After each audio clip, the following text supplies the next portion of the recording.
Para analizar a detalle las acciones que emprenderá el gobierno de la doctora Claudia Sheinbaum para hacer frente a la violencia de género, recibimos con mucho gusto esta noche a la doctora Aleida Hernández. Ella es investigadora del Centro de Investigaciones Interdisciplinarias en Ciencias y Humanidades de la Universidad Nacional Autónoma de México. Doctora, bienvenida a Capital 21, qué gusto recibirla. Muchas gracias, ¿Cómo está? Gracias por el espacio. Pues contenta por esta decisión. Sin duda alguna. Doctora, el emitir la alerta de violencia en contra de las mujeres en la Ciudad de México es reconocer que existe un gravísimo problema de violencia en la Ciudad de México y actuar en consecuencia. Me parece que es un buen punto de partida que la jefa de gobierno de la Ciudad de México diga, tengo que enfrentar este problema. O sea, que reconozca que hay una problemática acuciante en la Ciudad de México, no solo en la Ciudad de México, pero esa es la competencia que ella tiene, sino en todo el país, y que diga, no puedo evadir la realidad. Dijo algo muy importante que es, tengo que enfrentar la realidad.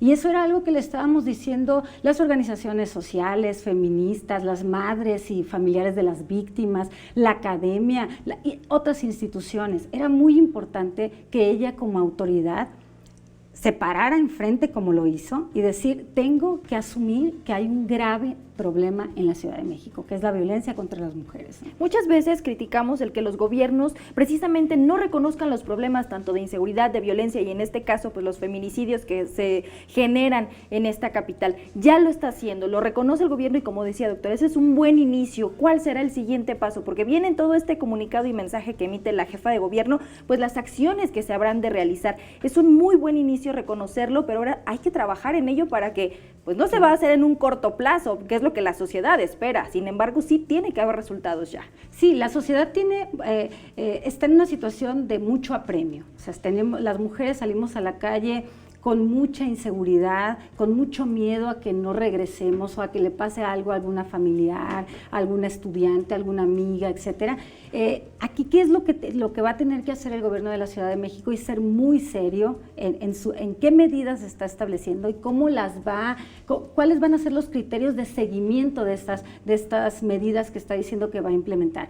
Porque hay que dejar algo muy claro, esta alerta le llaman alerta por violencia contra las mujeres, está basada en una ley local, no es el procedimiento que teníamos, en el que en mi caso me tocó participar en el grupo de trabajo de la solicitud de alerta de violencia de género de la Ciudad de México, que es un procedimiento que lleva a cabo la Secretaría de Gobernación a través de la CONAVIM, una institución encargada de supervisar, organizar, decretar las alertas de violencia de género en toda la República, ¿no?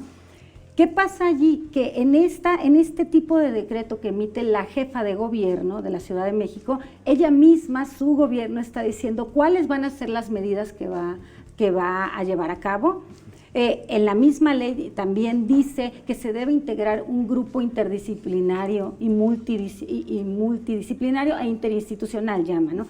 Tenemos que saber cómo lo va a integrar, quiénes lo van a integrar, qué perfiles hay para la integración, cómo se va a hacer el seguimiento de la evaluación de estas recomendaciones. O sea, hay todavía muchos elementos que nos tiene que aclarar la autoridad, la jefa de gobierno y sus instituciones, ¿no? Que no sea el mismo mecanismo que funciona en otros estados podría ser motivo de esperanza, porque hace no mucho tiempo la jefa de gobierno en su primer informe, no en los informes que hace cada 100 días, sino en el informe de gobierno a casi un año de rendir protesta, dijo que no se había decretado la alerta de violencia de género en la Ciudad de México porque en los estados en los que sí se ha hecho, pues los resultados no han sido los esperados, que no ha sido eficaz. Pues entonces ella tendrá otro instrumento. ¿Cómo debería de funcionar ese instrumento para que aquí sí sea eficaz, doctora?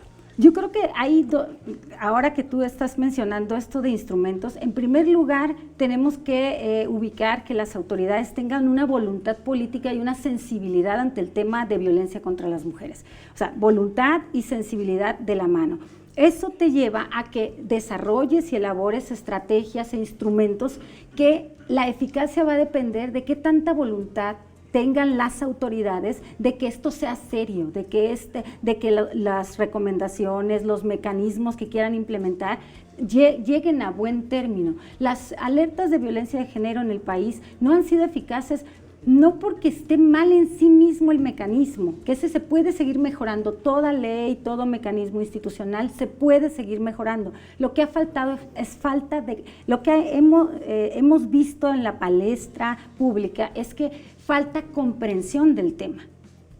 Las autoridades que tienen que implementar las estrategias y las recomendaciones de políticas de género no tienen comprensión del tema y por lo tanto no tienen elementos para llevar a feliz término las recomendaciones. ¿Qué debe hacer o qué estaría bien que hiciera el gobierno de la Ciudad de México? Estrategias y recomendaciones que sea claro cómo las vamos a evaluar y quiénes van a estar evaluándolo, porque si es el propio gobierno el que evalúa esas recomendaciones, pues va a estarse poniendo aprobado cada vez que pueda, ¿no? Sí, tendría que estarlo haciendo en este caso, por ejemplo, la CONAVIM o alguna otra institución que no son las que participan en este decreto, porque lo hace el propio gobierno. Creo que en este caso tendrían que integrarse organizaciones de la sociedad civil que estén en los temas y la academia. Creo que es algo que le ha funcionado a los grupos de trabajo en la CONAVIM, en los decretos de alerta de violencia de género, pero se tienen que reforzar las estrategias de seguimiento a las recomendaciones. O sea, los criterios que sean muy claros para que a la hora de que la ciudadanía quiera saber los resultados, se den con claridad esos resultados. Doctora Aleida Hernández, investigadora de la UNAM, pues le agradecemos enormemente que nos haya acompañado esta noche aquí en 21 Noticias. Gracias, Al contrario, doctora. a ustedes. Muchas gracias.